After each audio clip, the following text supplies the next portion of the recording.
أما بعد فإن خير الحديث كتاب الله وخير الهدي هدي محمد صلى الله عليه وآله وسلم وشر الأمور محدثاتها وكل محدثة بدعة وكل بدعة ضلالة وكل ضلالة في النار.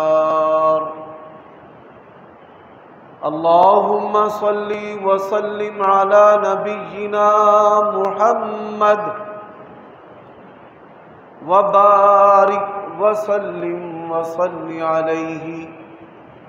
أعوذ بالله من الشيطان الرجيم.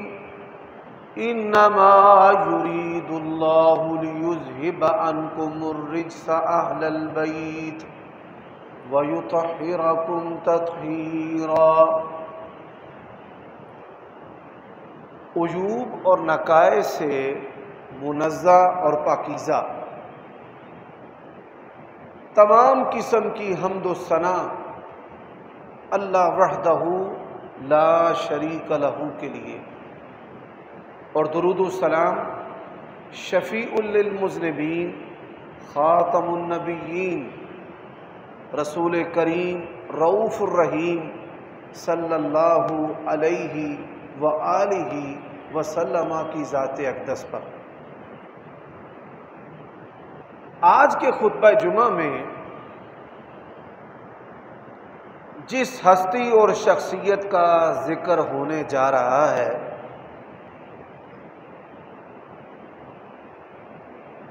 آپ صلی اللہ علیہ وآلہ وسلم نے ان کو معیار ایمان قرار دیا ہے.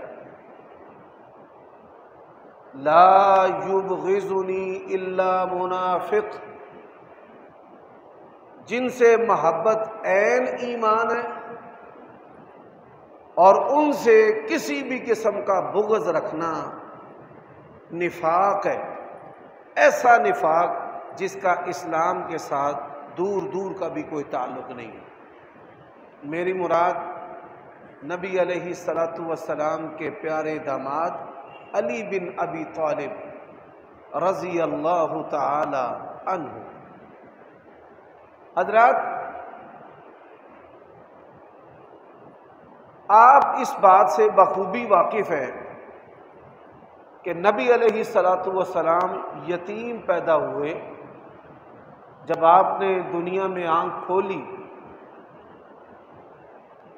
آپ صلی اللہ علیہ وآلہ وسلم کی آمد سے پہلے آپ کے والد محترم فوت ہو چکے تھے. آپ کی کفالت، تربیت، پرورش سردار عبد المطلب نے کی، اور سردار عبد المطلب ان کی وفات کے بعد نبی علیہ الصلوۃ والسلام کے سگے چچا ابو طالب نے نبی علیہ الصلوۃ والسلام کی نہ صرف کفالت کی بلکہ ہر عسر و یسر میں رسول اللہ صلی اللہ علیہ وآلہ وسلم کا کما حقہ ساتھ بھی دیا. ہر سختی میں، ہر تنگی میں. یہی وجہ ہے کہ آپ صلی اللہ علیہ وآلہ وسلم حضرت علی رضی اللہ تعالی عنہ سے بڑی محبت کرتے تھے. اعلان نبوت سے پہلے حضرت علی بن ابی طالب نبی علیہ الصلوۃ والسلام کی آغوش عاطفت میں تھے. جس طرح ایک چھوٹا بھائی اپنے بڑے بھائی کے ساتھ جڑا رہتا ہے، گھر میں بھی اور گھر سے بھی باہر، اسی طرح حضرت علی رضی اللہ تعالی عنہ نبی علیہ الصلوۃ والسلام کے ساتھ جڑے رہتے تھے. اور جب آپ صلی اللہ علیہ وآلہ وسلم نے اعلان نبوت کیا تو جس طرح جوان مردوں میں سے سب سے پہلے حضرت ابو بکر صدیق نے اسلام قبول کیا، عورتوں میں سے سیدہ خدیجہ نے اسلام قبول کیا، اسی طرح بچوں میں سے حضرت علی بن ابی طالب رضی اللہ تعالی عنہ نے اسلام قبول کیا۔ یعنی آپ صلی اللہ علیہ وآلہ وسلم کی بعثت سے لے کر نبی علیہ السلام کی وفات تک آپ صلی اللہ علیہ وآلہ وسلم کی سیرت، کردار، زندگی، شب و روز، گھر کی زندگی، باہر کی زندگی، حضرت علی رضی اللہ تعالی عنہ کا ایک بہت بڑا کردار اور حصہ ہے۔ سامعین محترم، حضرت علی رضی اللہ تعالی عنہ کی نبی علیہ السلام کے دل میں کتنی محبت تھی، آپ اس بات کا اندازہ یہاں سے کر سکتے ہیں کہ نبی علیہ السلام کی 4 بیٹیاں اور سب سے پیاری جو بیٹی جس کے بارے میں نبی علیہ السلام کہا کرتے تھے کہ فاطمہ یہ میرے بدن کا، میرے جگر کا ٹکڑا ہے، سیدہ فاطمہ رضی اللہ تعالی عنہا کا نکاح جو ہے وہ آپ صلی اللہ علیہ وآلہ وسلم کی خواہش پر حضرت علی رضی اللہ تعالی عنہ کے ساتھ ہوا ہے۔ حضرت علی رضی اللہ تعالی عنہ ان کے فضائل میں بڑی ساری قرآن مجید کی آیات ہیں، جن میں سے 2 آیتیں میں آپ کے سامنے عرض کرنا چاہتا ہوں۔ سب سے پہلی جو آیت کریمہ میں نے خطبہ کے آغاز میں پڑھی ہے سورۃ احزاب کی، انما یرید اللہ لیذھب عنکم الرجس اہل البیت۔ اس آیت کریمہ کے اندر اللہ تبارک و تعالی نے نبی علیہ السلام کے گھرانے کی شان بیان کی ہے کہ یہ وہ گھرانہ ہے جس سے اللہ تبارک و تعالی نے ہر طرح کی جو گندگی ہے اس کا تعلق عقائد سے ہو، اعمال سے ہو، اخلاق سے ہو، کسی بھی قسم کی کوئی گندگی ہے اس کو جو ہے وہ نبی علیہ السلام کے خاندان سے ہٹا دیا ہے۔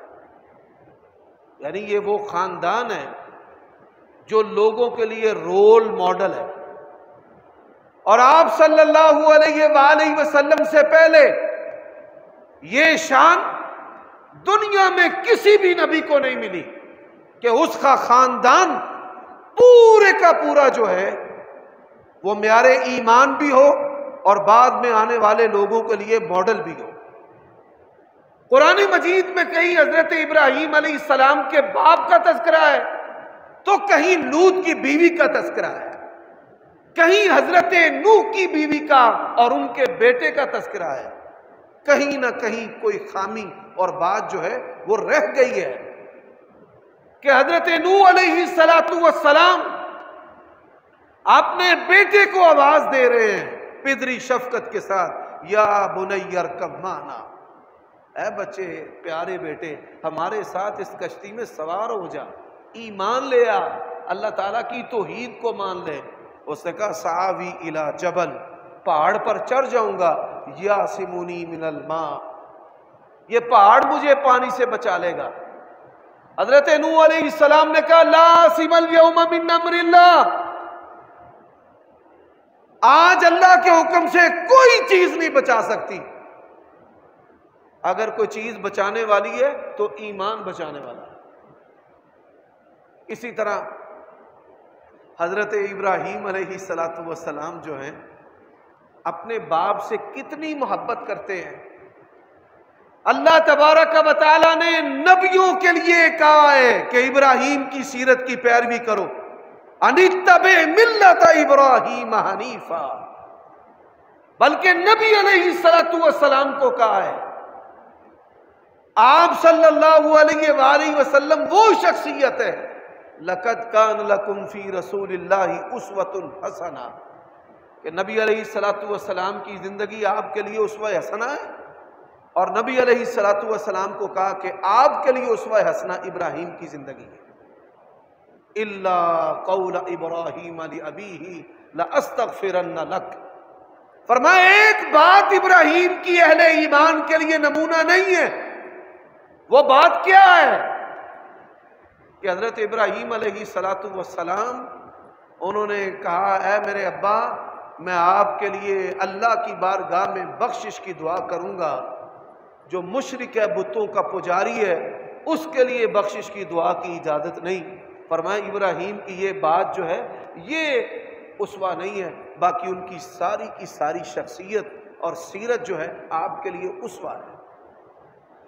یہ نبی علیہ الصلوۃ والسلام کا خاندان ہے، آپ کی ازواج ہوں، آپ کی بیٹیاں ہوں، آپ کے داماد ہوں، آپ کے نواسے ہوں، آپ کے چچا ہوں، آپ کے چچیرے ہوں، اللہ تبارک و تعالیٰ نے ایمان سے لے کر دین کے جو عام ہمارے ہاں شعبے سمجھے جاتے ہیں جن کا تعلق فضائل کے ساتھ یا طہارت کے ساتھ ہے یا خوشی اور غمی کے ساتھ ہے، ان تمام کے اندر جو علم دین ہے وہ نبی علیہ الصلوۃ والسلام کے اہل بیت کے ذریعہ ہمیں دیا ہے۔ یہی وجہ ہے کہ آپ صلی اللہ علیہ وآلہ وسلم نے فرمایا کہ میں دو چیزیں تمہارے اندر چھوڑ کر جا رہا ہوں۔ حضرات یہ دو چیزیں جو اللہ کے نبی چھوڑ کر گئے ہیں یہ ہمارا سلیبس ہے۔ جب میں نے یہ دو چیزوں والی حدیث بیان کی ہے آپ کے ذہن کے اندر آ گئی یہ بات کہ حافظ صاحب کہیں گے ایک اللہ کی کتاب ہے اور ایک نبی علیہ الصلوۃ والسلام کی سنت ہے، یہ سلیبس ہے، یہ ہمارا کورس ہے، یہ کانسٹیٹیوشن ہے، یہ قانون ہے، لیکن اس کا جو فہم ہے وہ کن کے پاس ہے؟ نبی علیہ الصلوۃ والسلام نے فرمایا کہ میں دو چیزیں تمہارے اندر چھوڑ کر جا رہا ہوں، ایک اللہ کی کتاب ہے اور ایک میرے اہل بیت ہے، کہ اہل بیت جو ہیں وہ ہستیاں ہیں کہ جن کے پاس نبی علیہ الصلوۃ والسلام کے دین کا فہم ہے۔ یہی وجہ ہے بڑے بڑے محدث اور مفتی صحابہ، بڑے بڑے مدبر اور بڑے بڑے عقلوں والے جب کسی مسئلہ میں اشکال ہوتا تو نبی علیہ الصلوۃ والسلام کے اہل بیت کی طرف رجوع کرتے تھے۔ اور اہل بیت سے مراد صرف حضرت علی اور ان کی اولاد نہیں ہے، بلکہ اہل بیت سے مراد نبی علیہ السلام کی بیویاں، آپ کی بیٹیاں، آپ کے داماد ہیں، اور اسی طرح نبی علیہ الصلوۃ والسلام کے نواسے اور ان کی اولادیں ہیں، اللہ کے نبی کے چچا ہیں اور ان کی اولادیں۔ تو آیت کریمہ جو میں نے آپ کے سامنے تلاوت کی ہے، انما یرید اللہ لیذھب عنکم الرجس اہل البیت، آپ صلی اللہ علیہ وآلہ وسلم کی زندگی میں دو ایسے واقعات ہیں کہ جن واقعات کے ساتھ حضرت علی رضی اللہ تعالی عنہ کی شان اور ان کی عظمت اور مرتبت کا پتہ چلتا ہے۔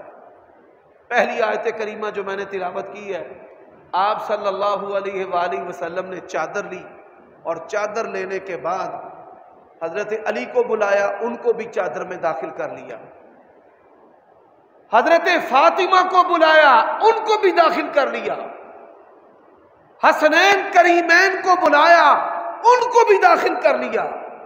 اور یہ کوئی دور کی مطبوع حدیث کی کتاب کے اندر حدیث نہیں ہے، صحاح ستہ کی مرکزی کتاب کہ جس کا درجہ قرآن مجید کے بعد ہے بخاری و مسلم، یہ صحیح مسلم کی حدیث ہے کہ نبی علیہ الصلوۃ والسلام نے ان کو بلوایا، اپنی چادر میں داخل کیا۔ بعض روایات کے اندر آتا ہے آپ نے آیت کریمہ کی تلاوت کی، انما یرید اللہ لیذھب عنکم الرجس اہل البیت، اور پھر کہا اللہم ہؤلاء اہلی، یا اللہ یہ میرے گھر والے ہیں۔ حضرات ہم تو انبیاء علیہم کے فضائل بھی اس طرح مانتے ہیں کہ ان کے اندر کانٹراڈکشن اور تضاد نہ ہو۔ ایک مسلمان اور ایک یہودی کا جھگڑا ہو گیا۔ یہودی نے کہا تمام تعریفیں اس رب کی ہیں جس نے موسیٰ کو تمام جہانوں پر فضیلت دی ہے۔ مسلمان نے تھپڑ مارا یہودی کو، اس نے کہا الحمدللہ الذی فضل محمدً علی العالمین، تو جھوٹا ہے، اللہ نے تمام جہانوں پر اگر کسی کو فضیلت دی ہے تو جناب محمد کریم صلی اللہ علیہ وسلم کو فضیلت دی ہے۔ وہ یہودی جو ہے وہ شکایت لے کر رسول اللہ کے پاس آ گیا، مسلمان بھی اس کے پیچھے پیچھے۔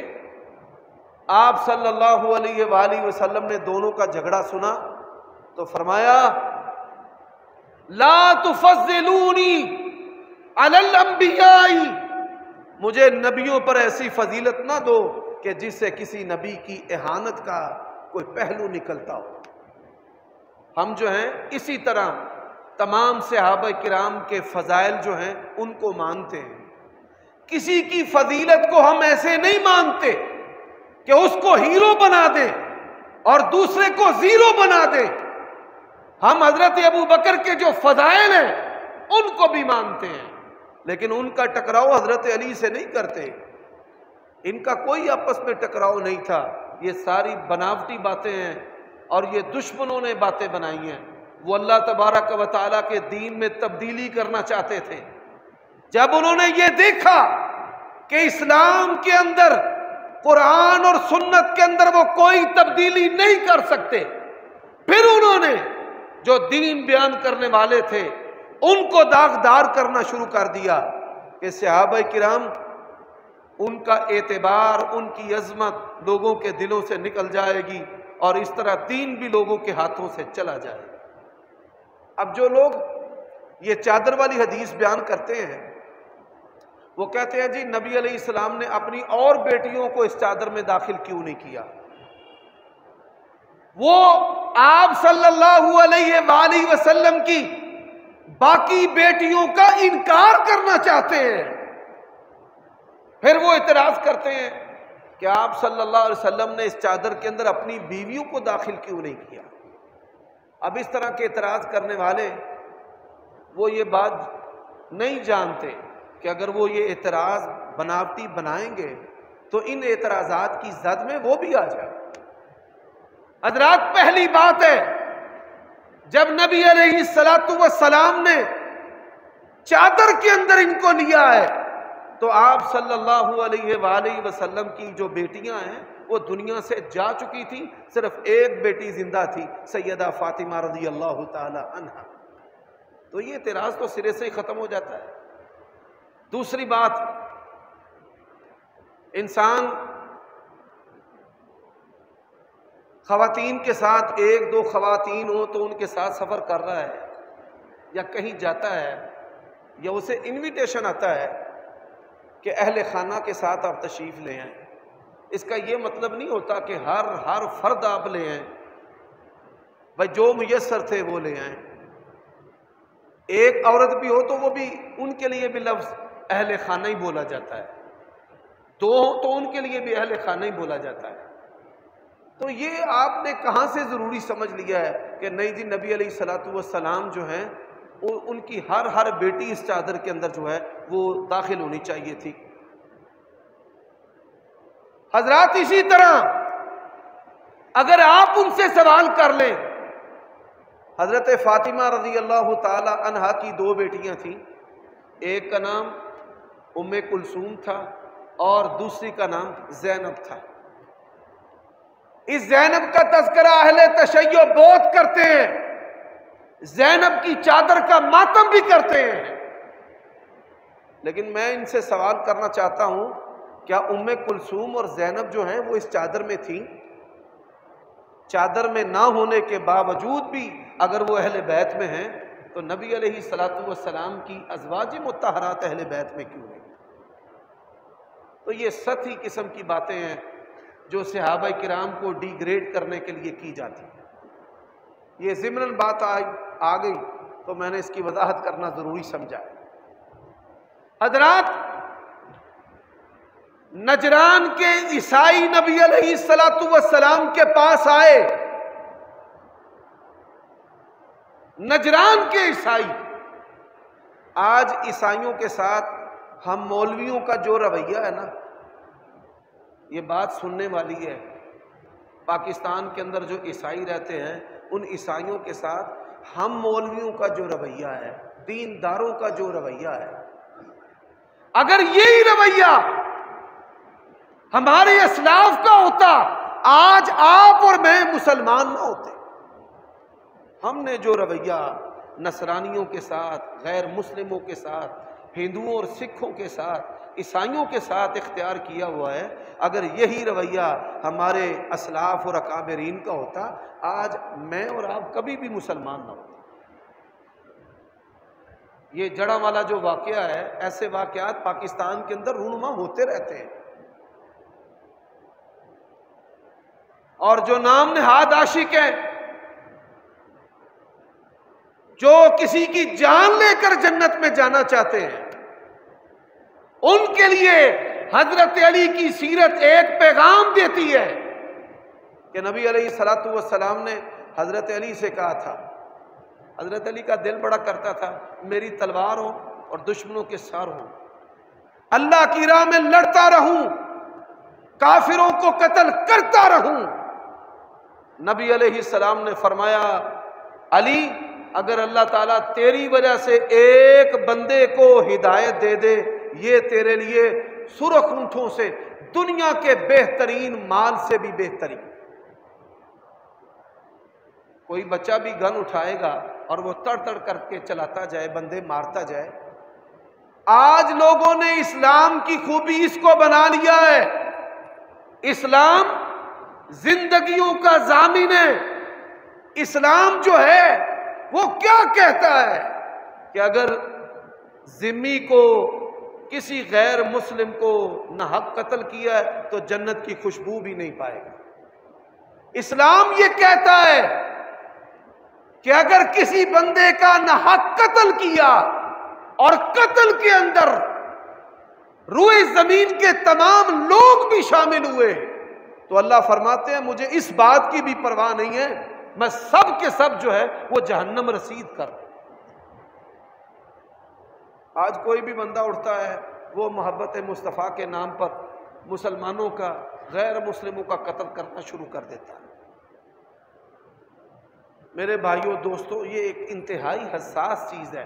حضرت علی کی سیرت، اللہ کے نبی نے حضرت علی کو کہا تھا، مارنے کی بجائے اگر تیری وجہ سے اللہ کسی کو ہدایت دے دے نا، یہ بہتر ہے۔ تو ہمیں یہ کوشش کرنی چاہیے کہ نفرت امیز گفتگو کرنے کی بجائے نبی علیہ السلام کی سیرت اور کردار جو ہے وہ لوگوں کے سامنے ہم رکھیں۔ میرے بھائیوں دوستو، نجران کے جو عیسائی ہیں وہ نبی علیہ السلام کے پاس آئے۔ اہل کتاب، ان کی کتابوں کے اندر نبی علیہ السلام کی نشانیاں موجود ہیں، اور آج کے خطبہ جمعہ کا یہ جو حصہ ہے میں عیسائیوں کے لیے بیان کر رہا ہوں کہ وہ بھی اس بات کی طرف توجہ کریں۔ جو موجودہ بائبل ہے، اس موجودہ بائبل کے اندر نبی علیہ السلام کی پیشین گوئیاں ہیں۔ حضرات، اس بائبل کے اندر ایک کتاب ہے جس کو کہا جاتا ہے غزل الغزلات۔ آپ سوشل میڈیا استعمال کرتے ہیں، پلے اسٹور پر، ایپ اسٹور پر بائبل جو ہے وہ پڑی ہوئی ہے، فری میں ڈاؤن لوڈ ہو جاتی ہے۔ اگر آپ اس کا مطالعہ کرنا چاہتے ہیں تو علماء کی رہنمائی سے مطالعہ کرنا ہے، ان کے بغیر نہیں۔ کوئی بھی چیز کتاب و سنت کی رہنمائی کے بغیر اگر آپ اس کو پڑھیں گے وہ آپ کے لیے فتنہ بن جائے گا۔ حضرت عمر رضی اللہ تعالیٰ عنہ کے ہاتھ میں تورات کے اوراق تھے۔ نبی علیہ السلام غصے میں آ گئے، فرمایا لو کان موسیٰ حیا لما وسعہ الا اتباعی، اگر موسیٰ نبی بھی زندہ ہو کر آ جائے میری تابعداری کے بغیر وہ بھی جنت میں نہیں جا سکتے۔ نبی علیہ الصلوۃ والسلام کے پاس یہودی جو ہیں وہ ایک فیصلہ لے کر آ گئے۔ وہ فیصلہ کیا تھا؟ ایک مالدار گھرانے کی عورت تھی، شادی شدہ، ایک غریب گھرانے کا مرد تھا جو ملازمت کی غرض سے ان کے گھر میں تھا۔ یہ گھروں میں جو عورتیں اور ملازم جو ہیں وہ رکھ لیے جاتے ہیں، یہ بھی زنا، فحاشی اور جنسی بے راہ روی کا ایک بڑا سبب ہے۔ زمانہ قدیم سے لے کر آج تک یہ گناہ جو ہے تسلسل سے چلتا آ رہا ہے۔ اسی لیے تو اسلام نے کہا ہے کیا حضرات، دنیا میں سب سے زیادہ نرم و نازک اگر کسی کی شخصیت اور ہاتھ تھے وہ رسول اللہ کے تھے صلی اللہ علیہ وسلم۔ صحابہ کہتے ہیں آپ کے ساتھ مصافحہ ہم کرتے تھے نا تو یوں لگتا تھا جیسے ہم نے ریشم کے اندر ہاتھ رکھ دی، اتنے نرم ہاتھ تھے۔ اور حدیث کے اندر کیا آتا ہے؟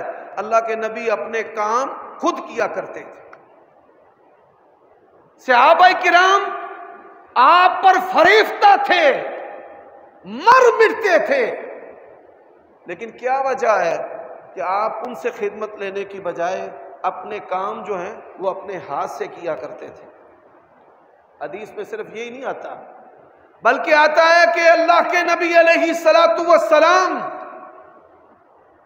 گھریلو کام میں ہمارا ہاتھ بٹایا کرتے تھے، یعنی کبھی چکی چلا دینا، کبھی کپڑے دھو دینا، کبھی صفائی کر دینا۔ جو کام خواتین کے ساتھ خاص ہیں ان کاموں کے اندر بھی نبی علیہ الصلوۃ والسلام اپنی بیویوں کی مدد کیا کرتے تھے۔ اور آج ہمارے ہاں جو میاں بیوی کے جھگڑے کی ابتدا ہوتی ہے اس کا بنیادی سبب یہ ہے کہ ماں جو ہے وہ پوائنٹ سکورنگ کرتی ہے، یعنی ساتھ ساتھ بچے کے دماغ کے اندر ٹچ کرتی رہتی ہے۔ آج تو کپڑے کیویں دے پائے نے، تینوں استری نہیں کر کے دیندی۔ پھر جب دیکھے گی کبھی اس نے کھانا لیٹ کھایا ہے، تینوں روٹی نہیں دیندی۔ شادی کا مقصد کیا ہوتا ہے کہ تجھے وقت پر کھانا ملے، وقت پر تجھے کپڑے استری کر کے ملے۔ حالانکہ ماں کو کیا کہنا چاہیے کہ وہ حاملہ ہے، وہ تھکی ہوئی ہے، مشقت میں ہے، زندگی کی ابتدا ہے، وہ اپنے گھر میں رانی تھی، یہاں پر وہ نوکرانی بنی ہوئی ہے، تو صبر کرنا، مہلت دینا، بتدریج آہستہ آہستہ ٹھیک ہو جائے گی۔ لیکن ہوتا کیا ہے کہ بچے کے ذہن کے اندر موقع بموقع جو ہے وہ بیوی کے بارے میں نفرت ڈالی جاتی ہے۔ حالانکہ قرآن مجید نے کہا ہے حملت امہ کرہا، کہ عورت جو ہے یہ بچہ اٹھاتی ہے تکلیف کے ساتھ۔ جب عورت حاملہ ہو اپنے خامند کی خدمت کا کوئی کام بھی نہ کرے تو اللہ کی تعالیٰ کی شریعت میں اس پر کسی قسم کی کوئی پابندی نہیں۔ دوران حمل اللہ تعالیٰ نے، اس کے رسول نے اس کو آزادی دی۔ تو صحابہ کرام کی جو زندگیاں ہیں وہ زندگیاں ہمیں بہت کچھ ایسا سکھاتی ہیں کہ جس سے ہم اپنی گھریلو جو زندگیاں ہیں وہ بہتر کر سکتے ہیں۔ تو نبی علیہ الصلوۃ والسلام آپ اپنے گھر کے کاموں میں اپنی بیویوں کے ساتھ ہاتھ بٹاتے تھے۔ اس سنت کے اندر بڑے سارے فوائد ہیں کہ آپ وقت نہیں گزار پاتے، آپ موبائل میں اور گناہوں میں اتر جاتے ہیں۔ اس سے بہتر ہے کہ آپ گھر کے کاموں میں، صفائی ستھرائی میں، طریقہ سلیقہ میں اپنے خاندان کے افراد کی جو ہے وہ مدد کیا کریں۔ یہ نبیوں کی سنت ہے۔ تو آپ صلی اللہ علیہ وآلہ وسلم کے پاس بات کرنے کا مقصد کیا ہے کہ ہم حسن سلوک کریں، عیسائی مسلمان ہوں۔ نبی علیہ السلام کے پاس نجران کے عیسائی آ گئے، انہوں نے رسول اللہ صلی اللہ علیہ وسلم کو دیکھا۔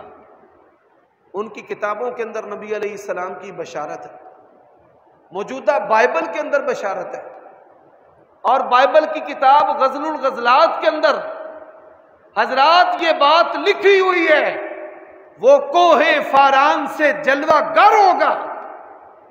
میں عیسائی پادریوں سے، ان کے علماء سے پوچھتا ہوں کہ پوری روئے زمین میں کوہ فاران جو ہے وہ کہاں ہے؟ جائیں اپنی ڈکشنری اور جغرافیے کی جو کتابیں ہیں وہاں سے ڈھونڈ کر بتائیں۔ مکے کی پہاڑیوں کو کوہ فاران کہا جاتا ہے، اور لکھا ہوا ہے 10,000 قدسیوں میں وہ جلوہ گر ہوگا۔ فتح مکہ کے موقع پر صحابہ کرام کی کتنی تعداد تھی؟ بولیے بھائی، 10,000 تھی۔ اور نبی علیہ السلام، صحابہ کہتے ہیں کالا امامہ آپ نے پہنا ہوا تھا، سبحان اللہ، رسول اللہ کا چہرہ، کہ صحابہ کرام خوبصورتی کی مثالیں دیتے نہیں تھکتے تھے۔ کوئی کہتا تھا یہ تلوار کی طرح ہے، یعنی تلوار کی دھار چمکدار ہوتی ہے نا، نظر نہیں ٹکتی، تو نبی علیہ السلام کا چہرہ تلوار کی دھار کی طرح، اس پر نظر نہیں ٹکتی کسی بندے کی۔ دوسرا کہتا نہیں، اللہ کے نبی جو ہیں وہ چاند ہیں۔ وہ کہتا نہیں، چاند نہیں، چاند کا تو چہرہ جو ہے وہ داغدار ہے، چاند آب و تاب کے ساتھ جب نکلتا ہے تو اس کے جو چہرے پر عیب ہے، داغ ہے، وہ نظر آتے نہیں۔ تیسرا کہتا نبی علیہ السلام کا چہرہ جو ہے وہ سورج کی طرح، کہتا نہیں، سورج تو جلاتا ہے، اللہ کے نبی کا حسن جلانے والا نہیں۔ یعنی اتنا نبی علیہ السلام کا جو حسن و جمال ہے، تو اتنا پیارا چہرہ۔ صحابہ کرام کہتے ہیں آپ صلی اللہ علیہ وسلم کے جو مبارک رخسار تھے، کبھی سفید، کبھی سرخ ڈلکا مارن والا رنگ، کبھی ایسے کہ جیسے انار کا رس آپ کے رخساروں پہ نچوڑا گیا ہے، یعنی اتنے خوبصورت تھے۔ اچھا رنگ ہو ایسا، کالا امامہ نبی پاک نے پایا۔ آپ کا یہ حلیہ دیکھ کر ہی کئی کافر مسلمان ہو گئے کہ یہ چہرہ اور حلیہ کسی جوتے کا نہیں ہو سکتا۔ نبی علیہ السلام اتنے خوبصورت، وہ عیسائی آئے نا، انہوں نے دیکھا نبی علیہ السلام کو، پہچان لیا کہ یہ سچے اللہ کے نبی رسول ہیں، تو کیا کیا؟ آپ صلی اللہ علیہ وآلہ وسلم ان سے پوچھے اسلام کی سچائی کے بارے میں، اپنے بارے میں، بتاؤ میں اللہ کا سچا نبی رسول ہوں یا نہیں، بتاؤ۔ وہ چھپائیں، جاننے کے باوجود وہ نہ بتائیں۔ نبی علیہ السلام آپ پر آیات نازل ہو گئی، تعالوا ندعو ابناءنا وابناءکم ونساءنا ونساءکم وانفسنا وانفسکم ثم نبتہل فنجعل لعنت اللہ علی الکاذبین۔ آؤ تم بھی اپنی عورتوں کو لے آؤ، بچوں کو لے آؤ، مردوں کو لے آؤ، پھر ہم بھی لے آتے ہیں، اور پھر ہم اللہ کو کہتے ہیں کہ جو ہم دونوں گروہوں میں سے جھوٹا ہے نا اس کو غرق کر دیں۔ اللہ کے نبی نے ان کے سامنے یہ پرپوزل رکھی، اور آپ نے تیاری کیسے کی؟ آپ صلی اللہ علیہ وآلہ وسلم نے حضرت علی کو، فاطمہ کو، حسنین کریمین کو اپنے ساتھ تیار کیا کہ یہ وہ محمد صلی اللہ علیہ وسلم کا گھرانہ ہے کہ جو میں نے کافروں کے مقابلے میں لے کر جانا۔ سبحان اللہ، اللہ تعالیٰ کی شان ہے، اسلام کی یہ سچائی ہے، اسلام کی یہ سچائی ہے۔ نبی علیہ السلام کے دور سے لے کر آج تک عیسائیوں کی کسی جماعت نے مسلمان کسی فرد یا جماعت کے ساتھ کبھی مبالغہ نہیں کیا۔ انہوں نے کہا سامان باندھو، یہاں سے نکلو، اگر اس سے مبالغہ کر لیا تو آسمان سے پتھروں کی بارش ہوگی، عبرتناک موت کے ساتھ تم مر جاؤ گے، تمہارا دنیا کے اندر وجود ختم ہو گا۔ حضرات اسی طرح دوسرا واقعہ ہے، اللہ تعالیٰ نے قرآن مجید میں یہ بات ارشاد فرمائی ہے، یعرفونہ کما یعرفون ابناءہم وَإِنَّ فَرِيقًا مِّنْهُمْ لَيَكْتُمُونَ الْحَقَّ وَهُمْ يَعْلَمُونَ۔ آپ کو اس طرح اللہ کا سچا نبی پہچانتے ہیں جس طرح اپنے بیٹوں کی ان کو پہچان ہے۔ یہ نہیں کہ ان کو پتہ نہیں ہے، ان کو پتہ ہے، اور پتہ بھی آپ کی سچائی کا اس طرح ہے کہ جس طرح اپنی اولاد کا پتہ ہے۔ حضرات میں نے دیکھا ہے دنیا کے اندر بڑے بڑے بیمار اور بڑے بڑے پاگل اور بڑے بڑے دیوانے قرآن کی سچائی جن کی میموری لاس ہو جاتی ہے۔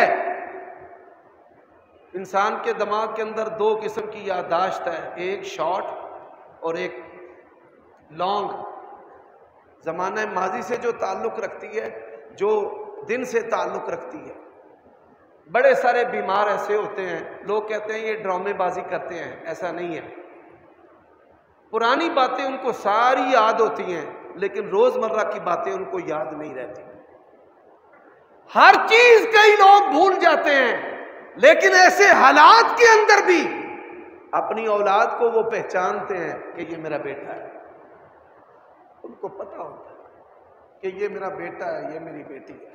اللہ نے اللہ کے نبی کی سچائی کو اس مثال کے ساتھ بیان کیا ہے کہ اللہ کے نبی کی سچائی کو یہ کافر لوگ اس طرح پہچانتے ہیں کہ جس طرح ان کو اپنی اولادوں کا پتہ ہے۔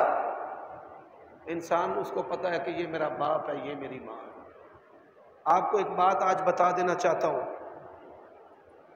جب کافروں نے دیکھا ہمارے مذہب اسلام کا مقابلہ نہیں کر سکتے، یہ دنیا کے اندر یہ جتنے بھی داہریے ہیں، کیمونسٹ ہیں، ایتھسٹ ہیں، اللہ کو نہ ماننے والے ہیں، یہ ساری جو روڑی اور کچرا ہے یہ یہودیوں اور عیسائیوں کا تیار کردہ ہے۔ اور تیار کیوں کیا ہے؟ کہ یہ لوگ کہیں مسلمان نہ ہو جائے، کہیں دنیا کے اندر مسلمانوں کی تعداد زیادہ نہ ہو جائے۔ لیکن یہ بات یاد رکھو، اللہ کے نبی نے فرمایا اللہ اسلام کا کلمہ بادشاہ کے محل میں، غریب کی کٹیا میں عزت کے ساتھ یا ذلت کے ساتھ ضرور داخل کرے گا۔ حضرات ہم اپنی تاریخ بھول گئے ہیں، وہ اپنی تاریخ نہیں بھولے۔ انہوں نے روزمرہ اپنی چیزوں کے نام مسلمانوں کے قاتلوں کے نام پر رکھے ہیں۔ اگر آپ کے علم میں نہیں تو ایک مثال جو ہے وہ میں آپ کو دینا چاہتا ہوں۔ آپ سب کی جیبوں میں بھی موبائل ہے اور میرے پاس بھی موبائل ہے۔ ہر بندہ جو اینڈرائیڈ موبائل استعمال کرتا ہے نا، وہ ایک لفظ بولتا ہے Bluetooth, Bluetooth connection, Bluetooth connect کرو۔ اچھا پوچھو یہ بلوٹوتھ کون تھا؟ بلوٹوتھ وہ کافر بادشاہ تھا جس نے مسلمانوں کے قتل کے لیے وہاں کے لوگوں کو، بادشاہوں کو، قوتوں کو اکٹھا کیا تھا، اور یورپ کے اندر 7ویں صدی تک اللہ کی کبریائی بلند ہوتی تھی، مسجدیں تھیں، مسلمان بادشاہوں کی حکومتیں تھیں۔ انہوں نے اس کے کردار کو آج بھی زندہ رکھا ہے۔ ہمارے سسٹم کے اندر ایک بلوٹوتھ نام ہے، وہ اسی کافر کا ہے جو مسلمانوں کا قاتل ہے۔ سوشل میڈیا آپ استعمال کرتے ہیں، آج کے خطبہ کے بعد ذرا ڈھونڈیں کہ بلوٹوتھ کون تھا دنیا کے اندر۔ انہوں نے مسلمانوں کے قاتلوں کے نام دنیا میں زندہ رکھے، آج ہم وہ نام اپنی زبانوں سے لے رہے ہیں۔ اور بڑے افسوس کی بات یہ ہے کہ ہمیں صحابہ کے نام نہیں آتے، ہمیں عشرہ مبشرہ کا نہیں پتا، ہمیں خاندان نبوت کا نہیں پتا، ہمیں رسول اللہ کی سیرت کا نہیں پتا، آپ کی جنگوں کا نہیں پتا، آپ کے غزوات کا نہیں پتا۔ یہ بڑے افسوس کی بات۔ تو میں یہیں پر اکتفا کرتا ہوں، باقی باتیں انشاءاللہ علی بن ابی طالب، ان کی شخصیت، سیرت، میں نے اللہ تعالیٰ کی توفیق سے نا ربیع الاول کے پہلے 2 جمعے بھی میں نے ان کی شخصیت اور ان کی زندگی، ان کا کردار، ان کے بارے میں جو اعتراضات ہیں لوگوں کے بدبودار، وہ بھی انشاءاللہ سارے نقل کرنے ہیں۔ اقول قولی ھذا واستغفر اللہ۔